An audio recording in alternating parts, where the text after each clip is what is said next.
You're listening to The Voice of Russia in London. I'm Tom Spender.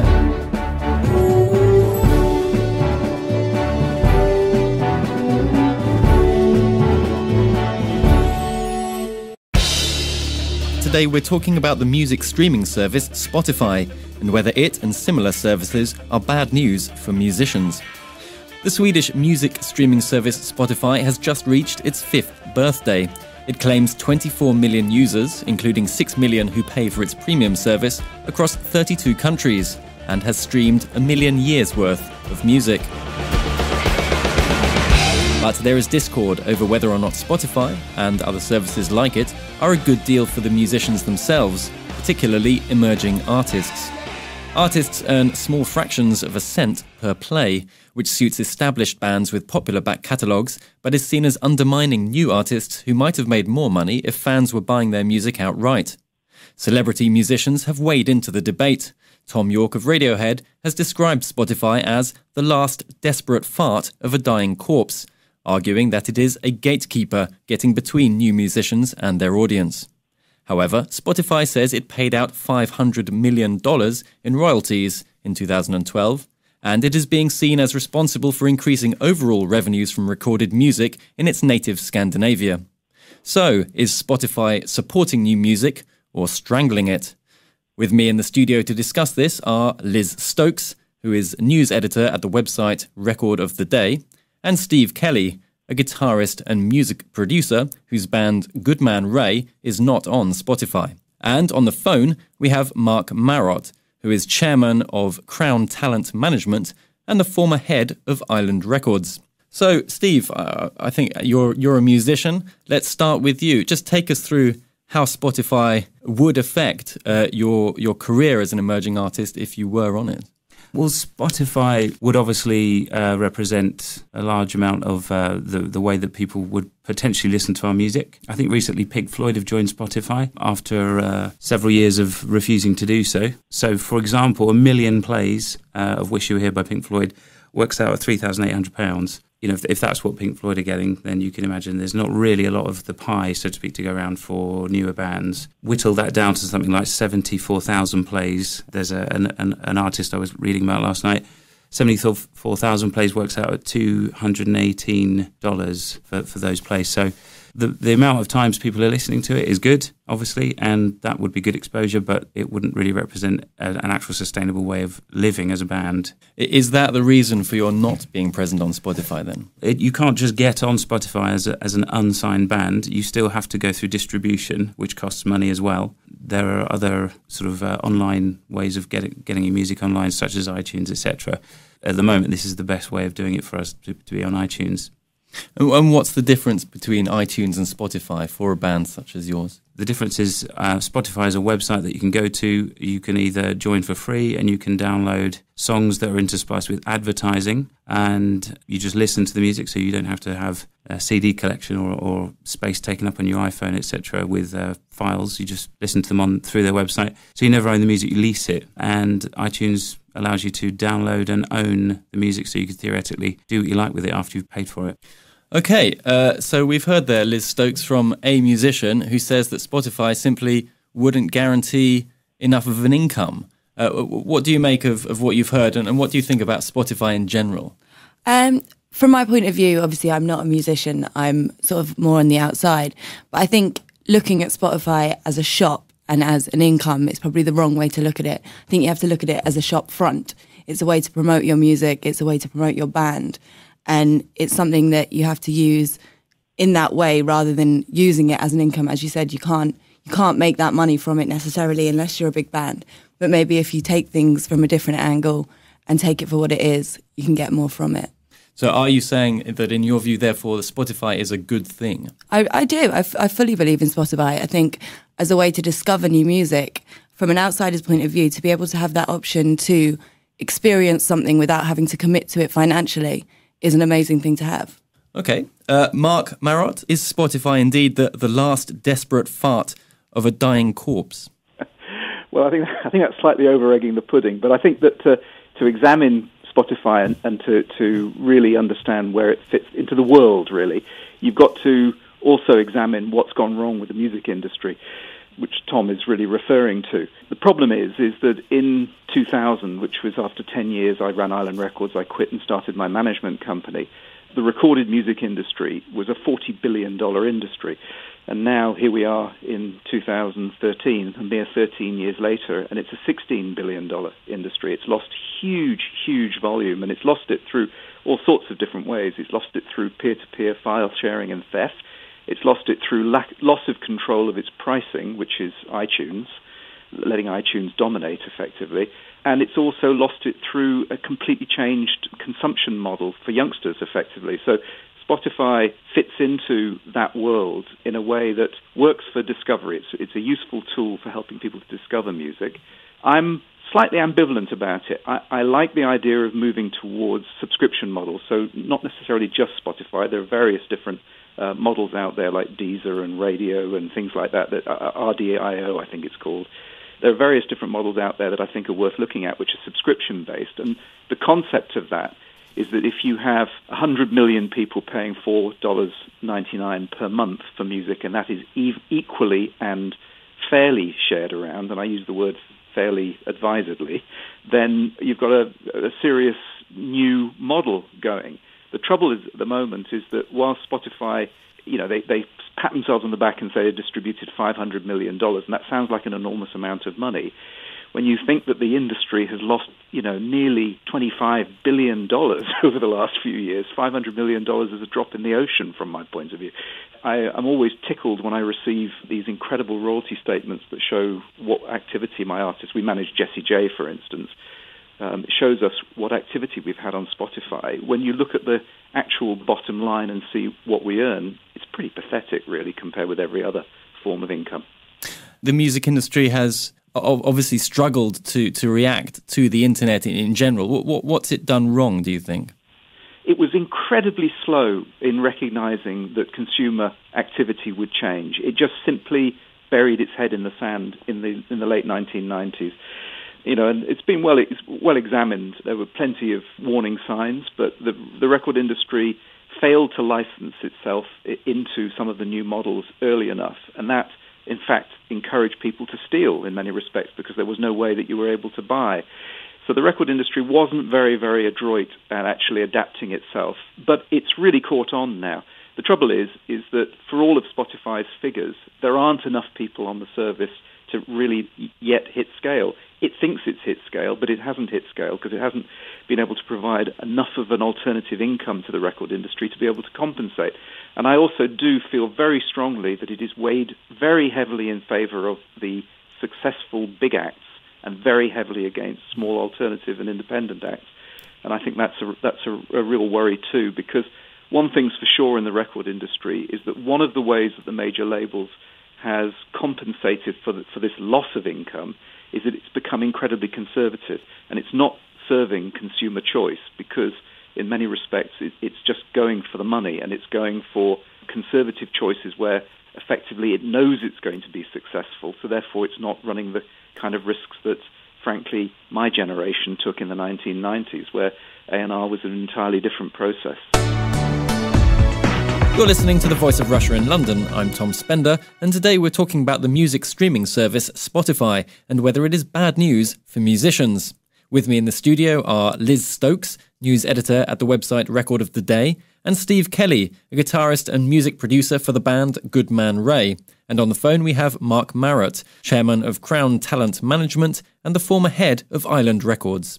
So, Steve Kelly, faced with such a conservative industry, let's say, and the prospect of making very little money from a service such as Spotify, what are the options available to a group such as Good Man Ray? Well, I can tell you that, having recently, since January, put an EP together ourselves and undertaken to do a small tour to support it and really literally getting on the ground and selling it, ourselves at gigs and whatnot. It's definitely hard work, but we're prepared for that. But the difficulty comes because obviously you inevitably have to be online, otherwise you're gonna alienate yourself. And the difficulty is that things like Spotify create an attitude of, well, where can I get it online for free, which is the problem I've got with it. I don't know what the answer is. There may be a new medium or whatever that comes out that ties in with not being able to get music for free, but you're essentially struggling, and Spotify only sort of enhances that, really. But it's better than nothing, right? It's better than piracy, full stop. I think one thing that hasn't really been said yet is that we have talked about it a bit, where Spotify's model favours the older, more established band, like I mentioned Floyd earlier, and the Rolling Stones and whatnot. And this is true, to the point where, I was speaking to a good friend of mine who's a top 3, music writer of pop music and whatnot. He's had sort of discussions with lawyers about it and stuff like that, and he's ended up having to just leave it because it's just somewhere that he doesn't feel like he can ever get any ground. This is someone who's had top 3 hits, and he sees nothing from Spotify and YouTube as well. But how valuable is the exposure? Some people say, for example, the more your music gets played, the more likely it is that people will make their own judgments about it. If they like it, then they'll find a way to get their hands on it. If you look at it as a kind of music discovery service, then it's good. But it's all happening at the expense of the music itself and the musicians and the writers as well, because you don't just have artists. This gets split. Someone like Jessie J, she's going to have writers, she's going to have producers, and we're already talking about small percentages in the first place that you get from Spotify. It should be taken into account, really. Yes, Mark, do jump in. Just to cut in there, the reality is that anybody who's in what you'd call the musical food chain, as it were, so producers and writers, are all entitled to whatever share of what we receive. So if Jessie receives a royalty, the writers of Domino or whatever are perfectly entitled to their share of it, and that's a separate deal that Spotify has with all of the music collection societies around the world, and producers likewise. There's no exclusion from it. The problem is that it's such a small amount anyway that your friend who's had had top 3 hits, he in reality, unless you're Steve Mack and you've had 24 number 1 singles in the UK, you're hardly even going to notice a line on your royalty statements because it's going to be so negligible and so tiny. But Mark, is it on the way to achieving the kind of scale it needs, do you think, Spotify? Well, I think achieving $500 million in royalty payouts is laudable. I'm absolutely not decrying that. Which is since 2008, by the way. I know, so it's over a long period of time. But as I say, since 2008, when you think that, as I say, we've dropped, somewhere between $15 and $25 billion per year as an industry, you can see that it's just a tiny, tiny little piece of tiny good news, and it's good news for the VC companies that have backed and the investors that have backed Spotify, but it's not necessarily great news for the record industry. It's just not good enough yet. But if it hits scale and the others all hit scale, as I say, going to a consumption model that says that it becomes in the way that if you watch TV actively and you watch sport, you kind of have to have Sky. People have now got used to the fact of paying twice. They pay for their TV license and they now pay their £40 a month or whatever it is Sky package.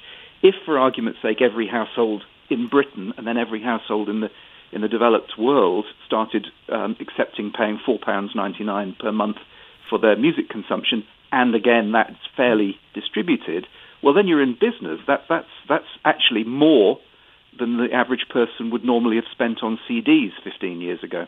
Liz Stokes, would you like to come in here? Yeah, I think one of the things we're kind of missing as well is that Spotify is only 5 years old, and in terms of a new business, that's still really very new, and it's still a company finding its feet and finding the way to work. And as was just said there, there's a lot of people still to come on board and still to understand it. There's still many people in lots of generations that aren't on board with Spotify, maybe don't know how to use it or just aren't even aware that it's there. And there's a huge, huge area for growth and a way for this company to find its feet and to get those payments out there. So I think, there's still a lot of time for this to keep rolling and find its way. Are you a Spotify user? Yeah, absolutely. I have been for years and years and years. The paid subscription service or the free service? I use the free service, but I have a paid service with Deezer because I find their app better to use. What do you like about the user experience of it?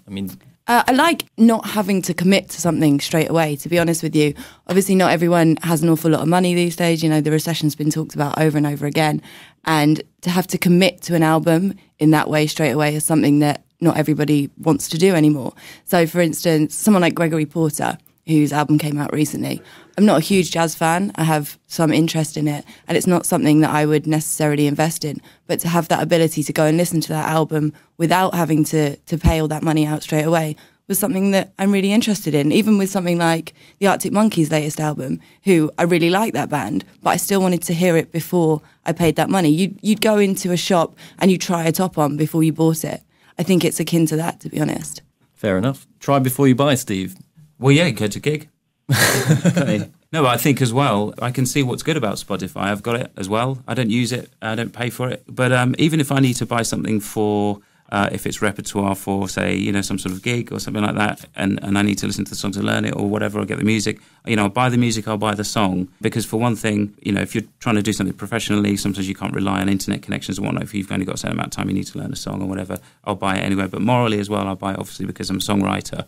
At the moment, is it £10 a month? I think it is for the paid subscription. With mobile app, for just no adverts on desktop. Yeah. It's cheaper. So they couldn't really charge more because they ought to, because to actually really pay back for the actual writers of the music. As I understand it, they're still losing money, Spotify, even though they are charging this amount. If they charged more, obviously they would potentially make more money, but they might lose customers. What do you think, Marc Marot? Are they kind of caught between various different forces? Are they pitching it about right? Should they charge more?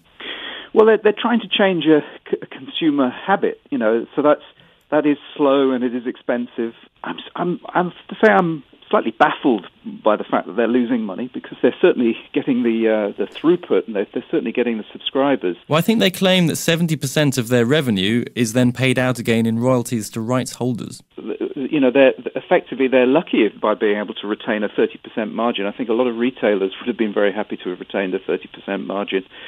You know, you would have thought with the kind of figures that they're talking about, you know, if you extrapolate that 30% margin over the 500 million that they claim to have paid out, as it were, there's certainly plenty of turnover there for them.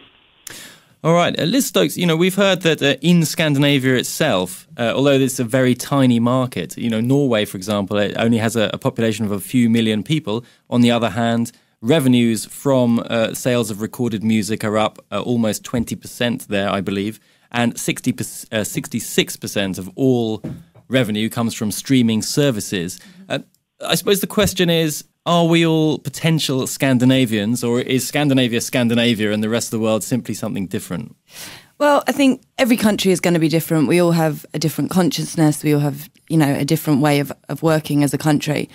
But I think anything's possible. You know, we're coming out of an era of piracy and we're trying to move forward. And I think the key is giving people another option. This is what Spotify is doing at the moment. Spotify, Deezer, Rdio, you know, everyone, we're giving people a different option. And the more people that become aware of that and begin to understand that option's there, the better it can be. I think there's potential for us all to move forward in this way, definitely. Steve Kelly, I mean, it must stick in the craw a little bit to think of your music as a promotional tool rather than something that you can actually sell. Well, as a sort of a self-funded, you know, independent sort of DIY band, you know, we obviously have to, you know, expect a degree of that. But the problem I've got is that, you know, after Tom York's comments, everyone's throwing around the $500 million Spotify payout, you know, as if they're trying to say, well, here's how much we've paid artists. £635 million was the total royalty payments from online media in 2012. So compare that to $500 million since 2008, and you can see that's not really that much of a payout. So they've been rolling. And they pay out more. Well, they don't disclose what they pay to artists on major labels. It's supposedly more than artists on independent labels, such as CD Baby, which is where someone like GMR would have to go through. You'd have to go through a distributor like CD Baby to get on to Spotify, but you're going to be sort of fighting a losing battle in a sense. But Tom York of Radiohead, you know, one of their albums they released directly to the consumer without any kind of intermediary and said you pay for it what you want. And he's he's kind of saying that Spotify is, if you like, a kind of gatekeeper in the tradition of they're larger... controlling it too much. Right. Yeah. I mean, they released it themselves and obviously took a slight gamble, but it was their decision. I think that was the point there. Rather than Spotify sort of dictating where, your best revenue. I mean, it sort of forces you to make your best money out of playing live. And if you want to hear actual recorded music, well, that's, automatically or virtually going to be for free because that's how they offer it. But the question I'm sort of asking is that a viable option for a band like yours, or do you actually need the support of a gatekeeper per se? Well, some support has to come from somewhere. It could be an investor, it could be Spotify, it could be, in the old days, a label giving us an advance. From looking at it as being potentially Spotify, no, we'd constantly be swimming against the stream or whatever, swimming against the tide forever, effectively.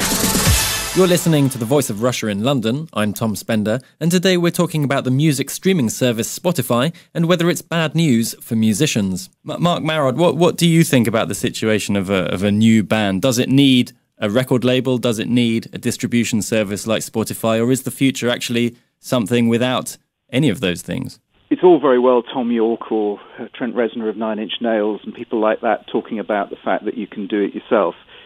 It's dead easy, or it's certainly much easier if you're bringing 3 million fans to the table. All of that's been effectively paid for by them and record companies to be able to have that luxury.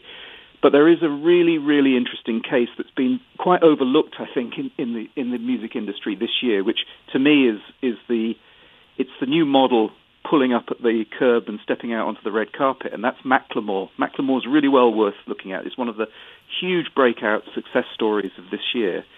But when their album went in at number 2 in the US album charts and the SoundScan charts and number 1 on the iTunes charts in October last year, it went overlooked really because that was the week that the New York hurricane hit. But that was done without a major label, without a publisher. It was done with an inexperienced manager, a very good agent, but no publicist, no money, no A&R, no international, nothing other than good music, really good video that engaged and traveled the world. And it sold 85,000 albums in week 1. It's now into the millions of sales around the world, and it's an absolute true independent story of good music, selling really well without touching the sides, without even touching the major label system.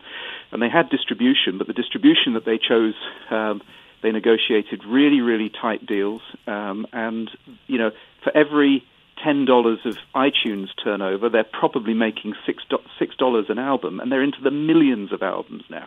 There's no artist in the world. There's not Lady Gaga, Rihanna, Jessie J, anybody that's making the kind of money that they're making.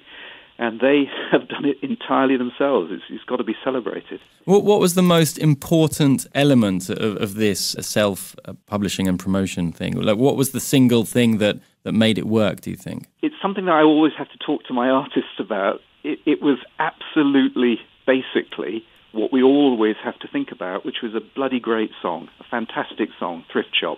Really, really good track. And a very well-made video that went with it. But at the end of the day, it comes down to the material. It hit. It became one of those viral videos that was circulated around the United States and then began to infect the rest of the world.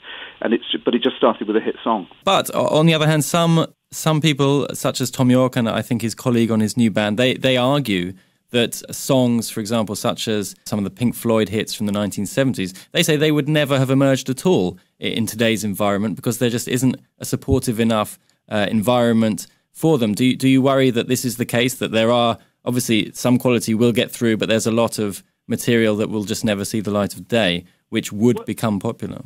I come from an old school A&R background, without wanting to sound like an old bore, but my signings, when I was a publisher, I signed Massive Attack and De La Soul, and as Running Island Records, under my supervision, we signed Nine Inch Nails and PJ Harvey and Tricky and Pulp and the Cranberries, and we sold a lot of alternative records. And those decisions that we made as a major label were made entirely upon merit and instinct. And we worked on the basis that if we liked it, there has to be 500,000 other people out there in the world that will like it too. It's a big world, and it was our job. We either failed or succeeded on the basis of whether or not we found those people and were able to persuade them to get into the bands.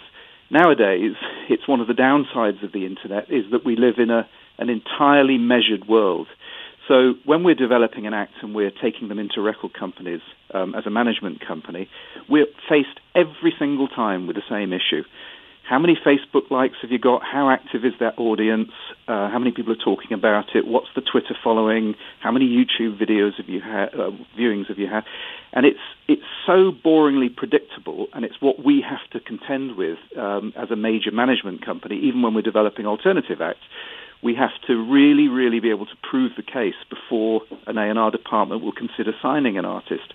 And the problem with that is that you're letting the audience make the decisions for you.